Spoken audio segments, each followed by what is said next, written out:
Are you looking for a scholarship that will cover your studies abroad for up to $50,000 in one of the top study destinations for international students? Then this video is for you. Today we are looking at the University of Michigan Dearborn scholarships. The University of Michigan Dearborn awards thousands of scholarships annually. But before we get into the details, if you have not subscribed to the channel, then please subscribe and help support the channel so that we can bring you more of such informative videos. Now let's get into the details. The University of Michigan Dearborn undergraduate international students, so 2025-2026 international undergraduate scholarships. The university is offering new incoming students will be offered either 12,500 per year scholarship for a total of 4 years, total award amount over 4 years up to $50,000. The requirements is 4.0 GPA or higher, or undergraduate international study student scholarship of $10,000 per year up to $40,000 for the 4 years with a GPA of 3.5 to 3.99 GPA, or non-resident scholarship. So non-resident is for those who are resident outside the state of Michigan, and the GPA up to $30,000 for the 4 years, $20,000 for the GPA of 3.25 to 3.49 and 3.0 to 3.24. Now let's take a closer look at how to apply for this scholarship. First-year students who have attended secondary school abroad are expected to meet the same general admission requirements as U.S. students. Admission is competitive. We encourage students to apply as soon as possible. See deadlines below. An application will not be reviewed until all required materials have been received. A completed application includes the following. Submitted online application is free and is easy. Okay, so when you are ready, you come here and then you click online application. So first, the application instructions, you sign up for a new account and you create a password.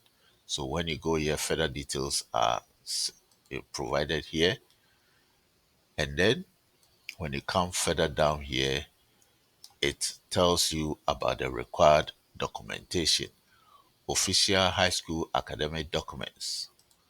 Okay, so see academic record for details regarding requirements, and then see specific documents requirement by country. So when you click here, you'll be able to see the academic requirements and documents needed by from your country. Let me put it that way, from your country. So countries, all the countries are listed here. So when you select your country, the first country, okay, so when you go to Ghana, documents required for admission. If you are still attending secondary school, submit SSCE, Senior Secondary Certificate Exam, West African Senior Secondary Certificate Exam, WASI, results. If issued in a language other than English, it must be accompanied by a certified word-for-word English translation. Scratch card that verifies the examination results. If you have completed secondary school, submit your SSSC, your WASI results, or copy of the WAEC senior school certificate, and then your scratch card that verifies the examination results. Additional requirements may be SAT or ACT score test, which is optional. English language proficiency exam score, this is also part of it, but sometimes, so if you are from an English speaking country, you may be exempt from this. So if you're from Nigeria, documents required for admission basically is the same as the Ghana. Submit your SSCE certificate or WASI results, uh, and then your scratch card that verifies. And then if you have completed the same scratch card, and then scratch card, and then the others. That's your SAT. It's optional English language proficiency exam score. Okay, then other countries are Pakistan is also here. Document official copy of secondary education marks, official copy of grade 11 grades, okay, if issued in English, and then all other optional things here. So these are the requirements by country. Take a look. India is also here, official copy of secondary board of secondary examination, official copy of grade 11 marks sheet. Okay, all right. So for the proof of undergraduate English language proficiency, when you come to this page, you can check the English language proficiency exam exempt countries. So when you open this page, you click here, you may go through this list here if your country is listed. If your country is not listed, then look at the other instructions provided here. Applicants whose language of instruction was exclusively in English may be granted a waiver. Verification from the school is required. Some institutions post a designation directly on the transcript or related academic record in cases where there is not a designation on the transcript. A supplemental letter from the institution will likely be required. If you have any questions, you contact the Office of Undergraduate Admissions for further details regarding verification for your case. So please take note of that. Okay, so we come back to this page, how to apply, and then let's take note of the application deadlines. So if we are looking at the winter admission, which begins in January, if student visa is required, the deadline for submitting your application will be November 15th. And then if student visa is not required, it's December 15th for January intake. For the summer intake, there's no intake for the summer. For fall, September intake. So if a student visa is required, it is recommended that you submit your application by August 15th. Okay, so take note of this. And then if visa is not required, July 1st. So when you click on the online application here, it's going to bring you somewhere here. And then you have to create a user ID. You have to create an account for yourself. So this is the University of Michigan Dearborn Admissions Navigator. So click sign up, and then you put your preferred name, preferred first name, your last name, and your email, and then you click I'm not a robot, and then you submit it. So once you submit it, you will receive it says thank you for registering. You have been sent an email with a link to a page where you can set your password. Okay, all right. So once you click the link which has been sent to your email, okay, you will be able to then set up your password. So when you set up your password and you log in, it will bring you to a page like this, and then you can start your undergraduate application. We're going to start our application by clicking here. So this will take us to the student portal, and at the student portal, okay, so we will click start a new application.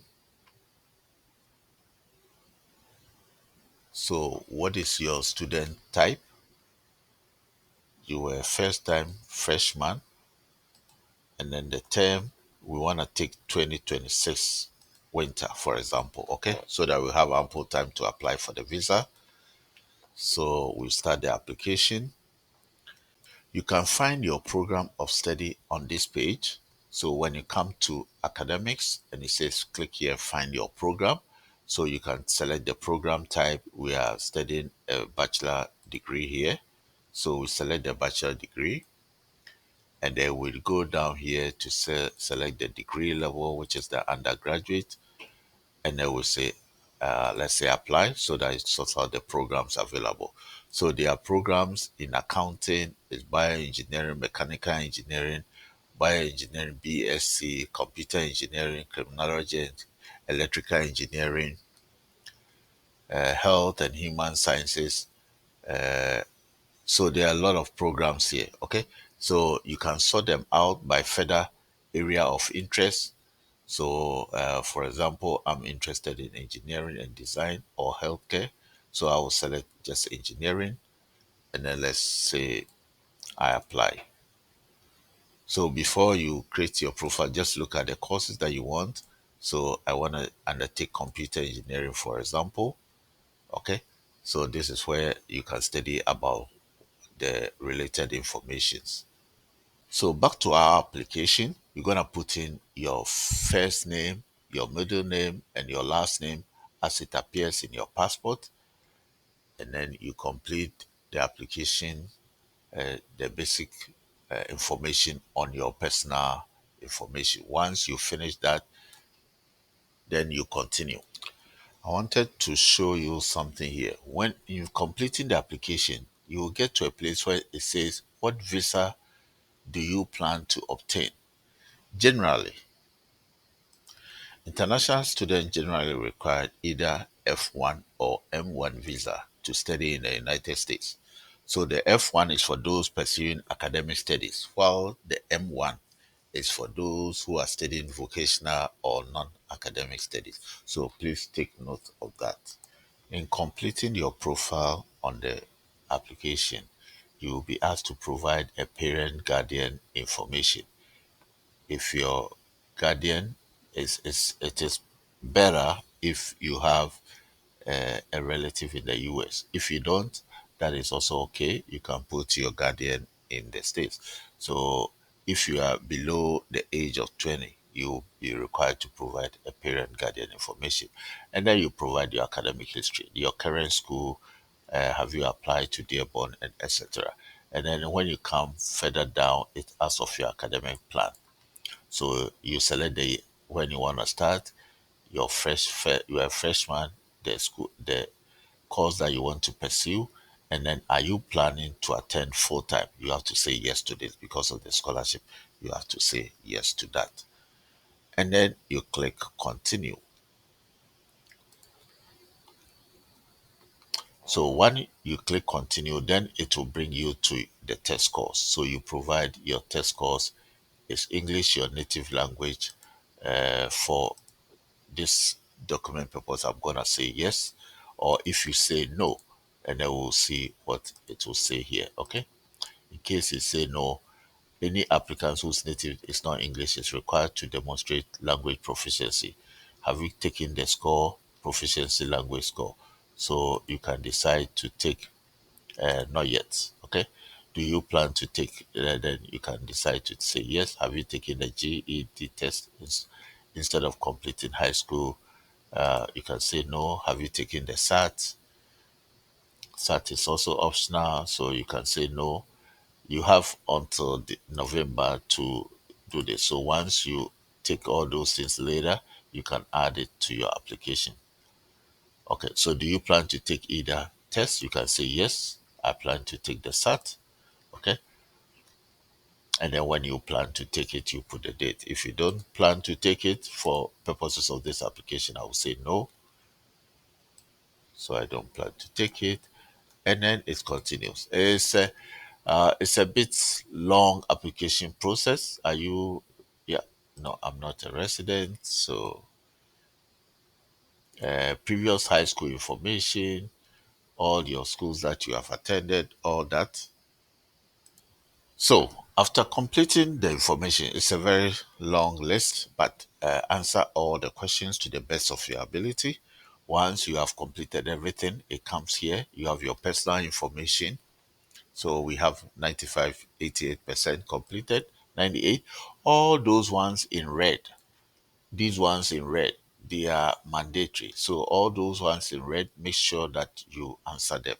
The ones not in red, they are not, they are optional. You can choose to answer or not answer.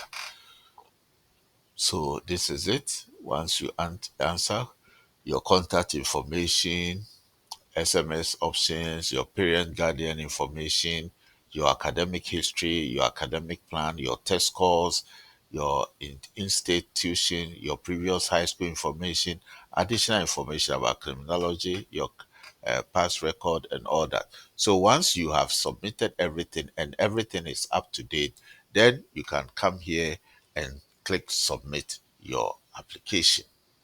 So this is where I bring my presentation to to a close. So good luck to all applicants. And if this presentation has been helpful to you, please share so that someone may also benefit from this information. Thank you for watching. This is the captain. Adios.